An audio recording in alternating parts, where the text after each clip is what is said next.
In this tutorial, I'll show you how to autofill and drag formulas in Google Sheets using a simple and practical method. First, understand this.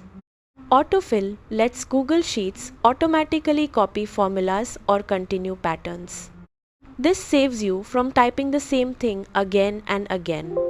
Now, if you want to drag a formula, here's what to do. Click on the cell that already has your formula. Look at the bottom right corner of the cell. You'll see a small blue square called the fill handle. Click and drag it down or across your cells.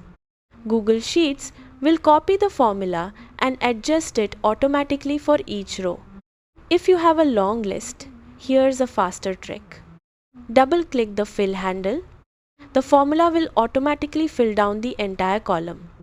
Now, if you want to autofill patterns like days or months, here's what to do.